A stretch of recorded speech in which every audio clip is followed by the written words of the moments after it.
afternoon. Thank you for your flexibility on the timing, but as you know, for all of us, it's kind of busy days. We're delighted that Martin Griffiths has agreed to join us. Martin, as you know, is our humanitarian coordinator, emergency relief chief, and he's here to talk to you about the humanitarian situation in Ukraine, and then I will do the regular briefing, and Paulina will as well. Martin, please. Thank you. Thank you very much. Is that? That's on. Yeah, that's on. Yeah. Good. Thanks a lot. I have some sort of opening remarks as follows.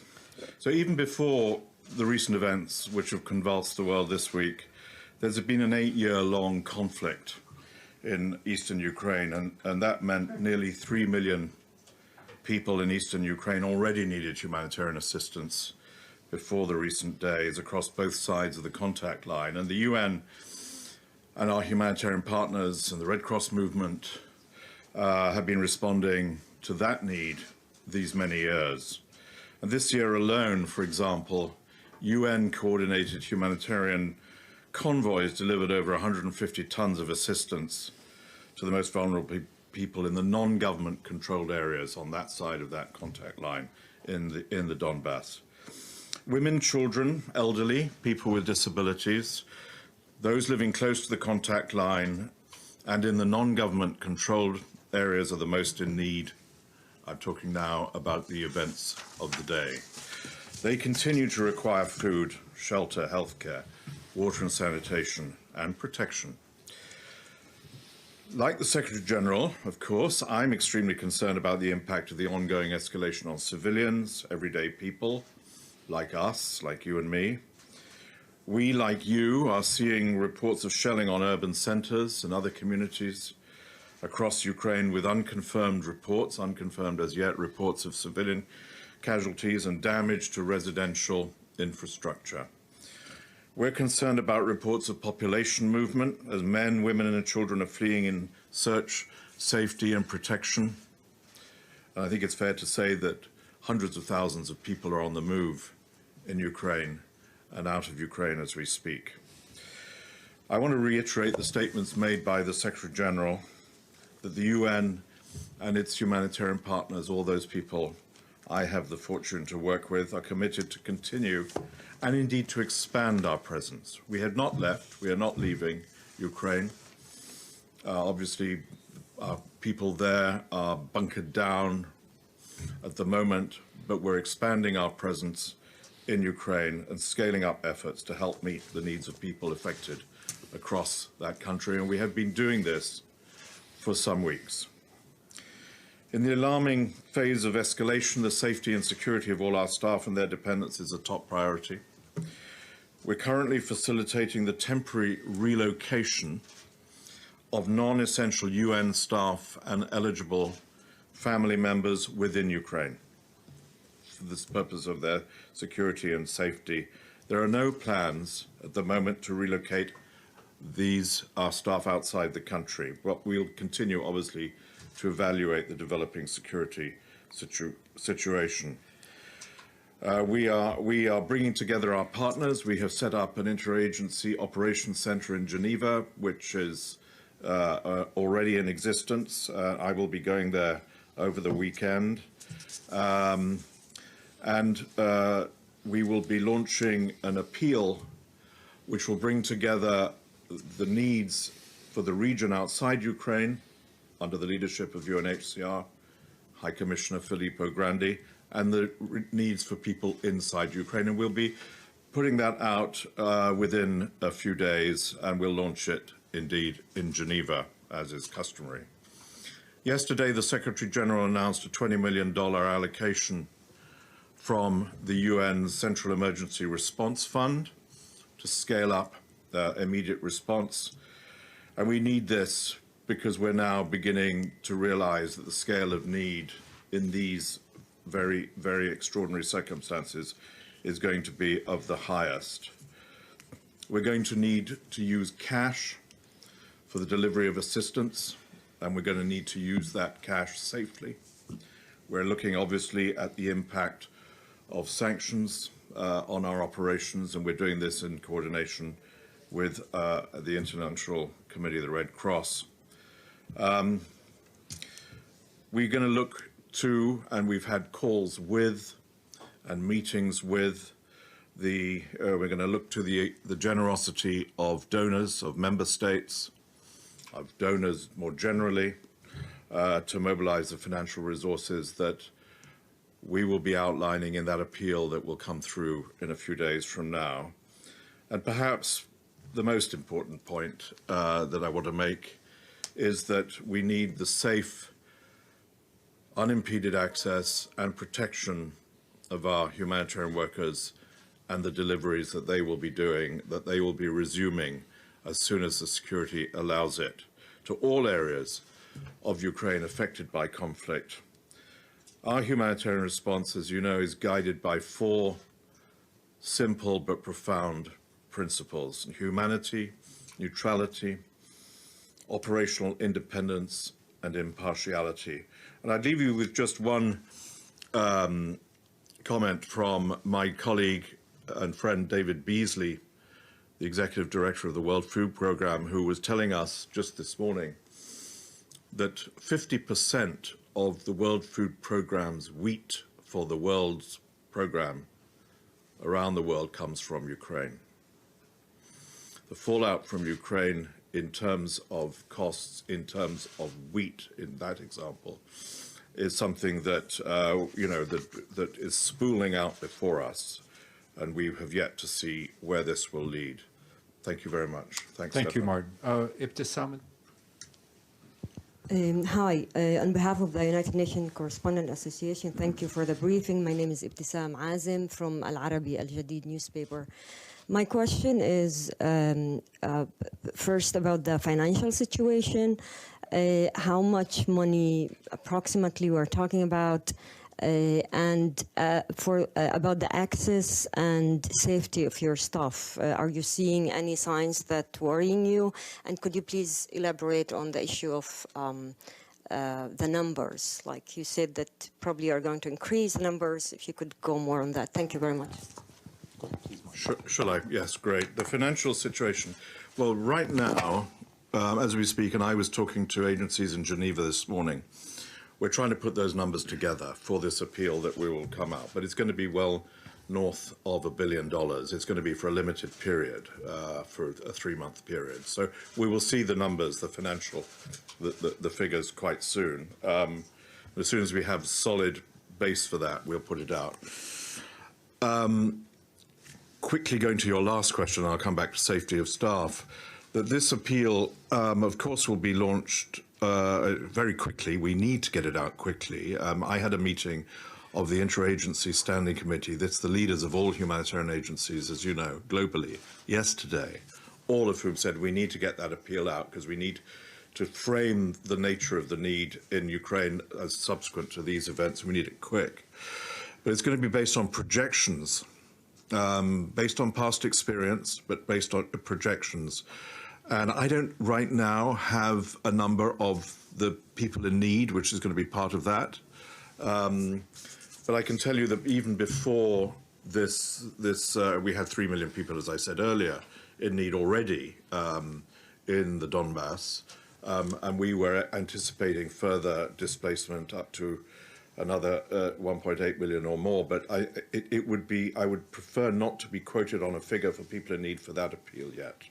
It's being sorted out. Safety of staff, so far as I know, God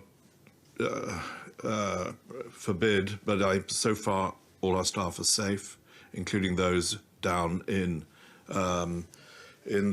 southeast in the Donbass area, both sides of the contact line, right in the heart of this hot war. We are relocating staff inside Kiev to places of safety and security. They, like all the citizens of that city this morning, spent a lot of time this morning in the shelters.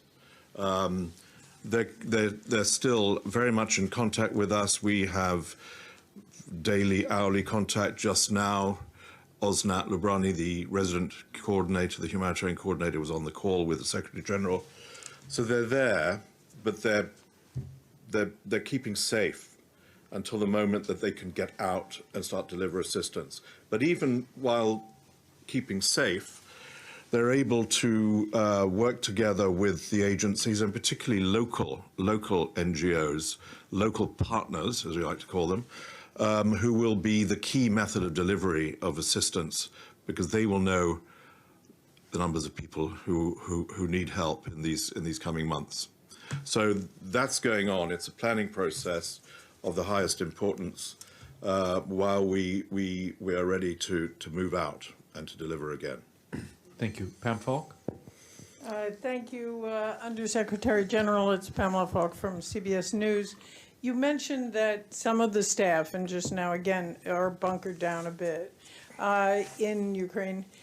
Can you explain how, or if not quantify, at least explain how much of the aid deliveries are being delayed because no one can move things around?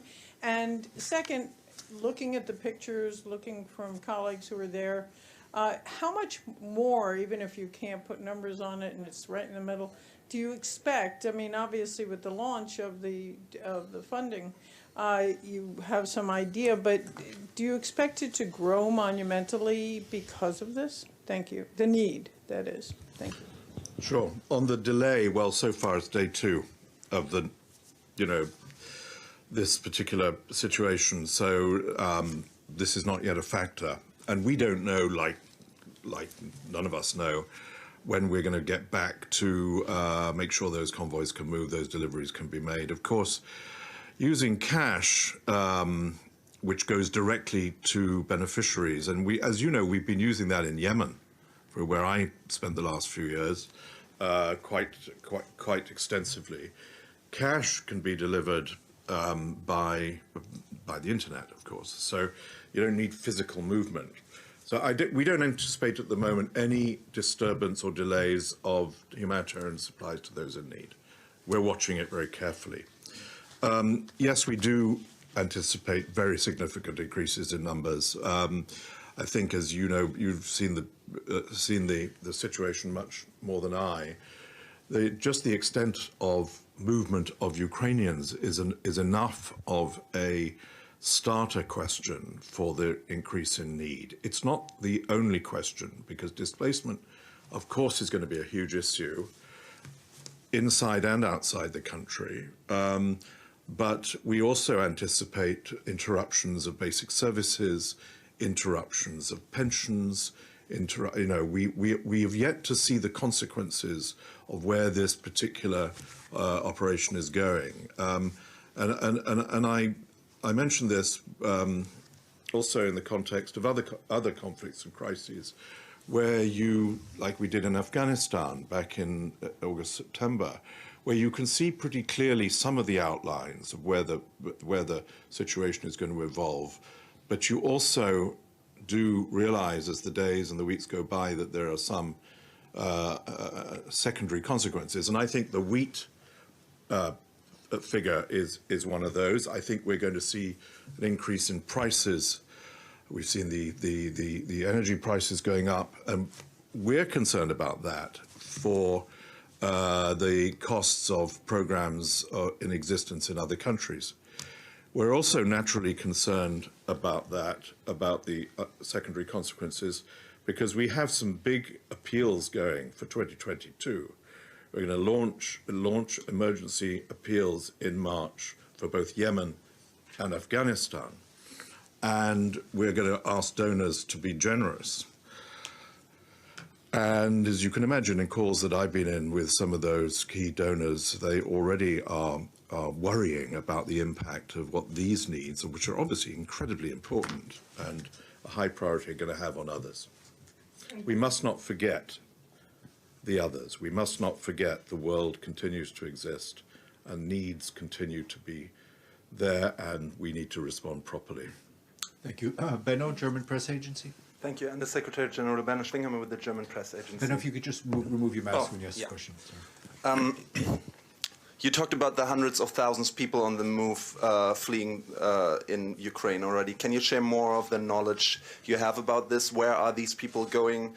How are they moving? And do you think do you share the United States view of up to 5 million refugees in this conflict?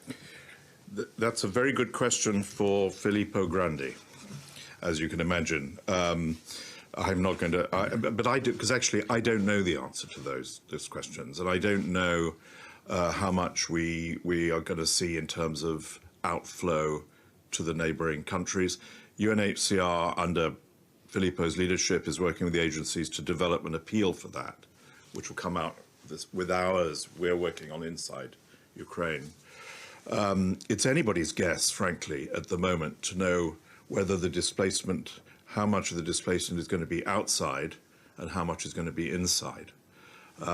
Because the decisions that, of course, Ukrainian families are taking are decisions which we can't peer into as to whether to move or not. And I guess that's because they're still thinking that one through, and that depends on circumstances. So I'll tell Mr. Grandi of your question. Edie Lederer, Associated Press. Thank you very much, Mr. Griffiths. Edie, if you just take off your mask when you ask the question, it's easier to hear. Perfect. Two questions. First, is it, as you said, nobody knows how long this conflict is going to go on. Is it fair to assume that the United Nations, particularly your office, has done or is doing long-term planning in case it does last for weeks and months? And secondly, in light of the impact particularly on energy prices, which will affect countries like Afghanistan and Yemen, but also donor nations, how concerned are you that this could impact how generous donors can and will be? Good questions, Edie, as usual. On the second one, we're at the moment doing an assessment of what the secondary impact, as I put it, of the consequence of energy prices and other prices, wheat and others going up, for our humanitarian programs in the world. We are not in the business of doing an assessment of what it looks like for a donor country, but we do keep very closely in touch with them on the scale of their generosity. And I think it's going to be clearly a lot of difficult conversations are going to happen over the next weeks or months. On the planning, it's a very good question. And I had the benefit of a meeting this morning with the Ukrainian permanent representative here, who emphasized to me the need for urgency and immediacy. Act today in terms of humanitarian assistance. I said we are, but we're also, and so we are present, we have not left, we're acting today, we are putting together, however, also, in addition to that, a 3-month appeal. So that is looking at a 3-month process. If the situation changes again, and goodness knows how would we know that that may not happen, we will reprogram, we will come back and we will say this is what's happening. Even if in that 3 months we, God forbid, discover that the need becomes less than we fear, we will also come back and say that the displacement was less, or the needs are less, or the disruption is less, whatever. So we'll go out with the 3-month program, but we will keep a very close eye on seeing how it adapts to day-to-day circumstances. Thank you. Dulcie? Yeah, I was just wondering how much contingency planning had you done to anticipate this crisis? Thanks. Good question. We have done quite a lot of contingency planning, but I've been 45 years dealing with conflicts all over the world, and I'm an older man for it, and I have never seen a situation like this in terms of the parameters of contingency planning. I've been involved in contingency planning in Iraq, in Cambodia, in Yemen, in Syria, in many, many different parts of the world, in very big programs in Afghanistan. Contingency planning for what might or might not happen in Ukraine was of the highest degree of uncertainty. So what we have been doing is imagining possible scenarios, obviously, but what we've also been doing is also looking into the ways to respond to whatever the needs, the level of needs may rise to. That's my reference to cash, for example. We have, with our friends in the agencies, World Food Programme and others, been standing up the logistical support for any operation. We have sent in, both OCHA, my own office, and agencies, sent in experienced staff into Ukraine. We have an experienced deputy humanitarian coordinator going in, hopefully tomorrow, by road. He was deployed a couple of days ago. He served in a similar role in Afghanistan back in the fall. So we built preparedness, but that's different from knowing the future and knowing what your plan looks like. And that's what we're doing right now, is looking at the plan. Thank you. We're going to take two questions from the screen. Abdelhamid and then Maggie. Abdelhamid. Thank you, Mr. Griffiths. This is Abdul Hamid Sayan from the Arabic daily Al-Quds Arabi. Yes, sorry. I think this conflict will have an impact on the energy prices. News say that the gas prices went up 6 times and the oil prices went about 37%. That will have devastating effect on the poor countries. They might not meet their demands for their public, so that might be more miseries and more tragedies we would see in the next few months. Are you aware of these developments, and how are you going to deal with it, sir? Well, right now, we're focusing on Ukraine this week and next. And we're going to focus on Ukraine, where the crisis is at its highest. As I said earlier, we're looking into the possible consequences of economic shocks, energy prices increasing. I didn't give any figures on those rises, but we're looking into what that might do for our current existing humanitarian response plans for 2022. And as you know, that's already a $41 billion a year set of programs in various different countries. But clearly, one of the aspects, as you know better than me, of the United Nations is it's present in all countries, and staff in all countries will be looking very, very carefully at this. And other colleagues inside the Secretariat are looking already at the issue of shocks and how they may reverberate out into, as you're rightly pointing out, possible increases of poverty and destabilization.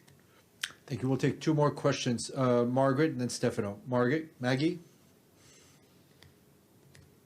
Hi, Mr. Griffiths. Thanks so much for doing the briefing.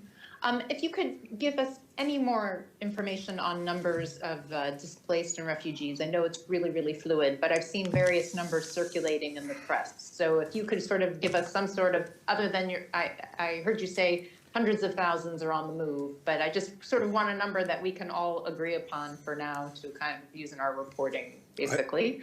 And if you could just talk to us a little about the logistics of what's involved in your aid response, because the country is on the move and multiple cities are under attack. And how do you, I mean, it seems a bit worse than some of the other situations you've been dealing with recently. Can you just give us, because it's very active at the moment, can you give us an idea of how, like, talk us through the logistics? And do you have any concerns about coordinating with the Russians after the problems you had with them in Syria and the deconfliction areas? Do you see them, are you afraid of any problems, really, working with them in Ukraine? Thanks. I'm not going to be drawn on the numbers, and Filippo Grandi is really careful with us on this. I totally understand, Maggie, your need for one to pin that. But it's really too early to tell, and just it's so fluid that we don't want to UNHCR doesn't want to give out numbers which then are either too risibly low or too alarmingly high. We know that there are outflows. I think as of some hours ago, there were 50,000 people who had gone into Poland and 20,000 into Moldova. I think those are UNHCR numbers, IOM numbers. But I'm afraid I'm going to not be very helpful to you on that. How to deliver? I mean, Ukraine is different, obviously, from Afghanistan, Somalia, and so forth. And in some ways, they may give us some advantages. Many of the people who are leaving, for example, fleeing now, are people who are going with resources to other places, who are not in immediate urgent need that you would see very differently in Yemen or Somalia, where I was supposed to be this week. The delivery of assistance to those in need, as I said earlier, are going to be partly to those who are displaced, but also partly those who remain in place but need help. And we'll be working, the method, to answer your question, is to work through local partners, the many local organizations, NGOs, faith-based organizations. That's why yesterday, when I had this interagency standing committee meeting, we had the big international NGO and national NGO networks present. They are the ones who know the people in their communities and know where the need will be highest and how to reach those people safely with money, if that's possible, and with goods in kind, if that's necessary. As you know, we deal with any and all authorities necessary for the protection and delivery of humanitarian assistance. And indeed, that includes, in this case, the Russian Federation. And I have had conversations myself this week with them. We will be needing to establish some kind of notification system to allow for the deliveries of assistance.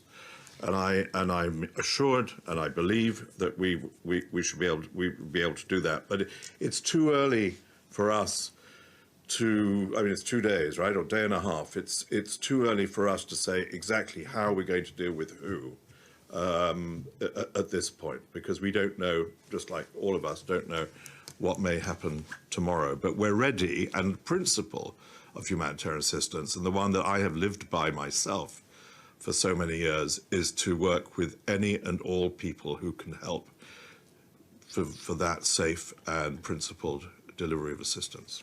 Thank you. Last question, Stefano Vaccara. Thank you very much, Mrs. Griffith.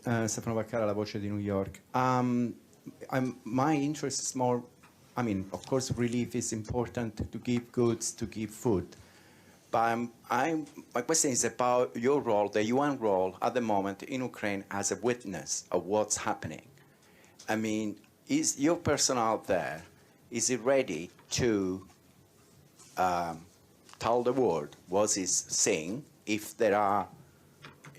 human rights are crushed? We've been watching now this morning videos where already you can see that.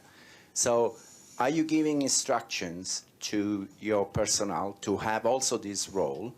And if did you have contact with the Russians, and in this case also Ukrainian authority, about this role that the UN can have in this moment in Ukraine? I think what you're talking there is about human rights monitoring, not humanitarian. And my lane is humanitarian, not human rights. And I fiercely defend that line. It's important to keep us in our lane because we have different principles. But there are, I want to add, to answer your question, that there are human rights missions in Ukraine. They've been there for many years because of the conflict in the southeast.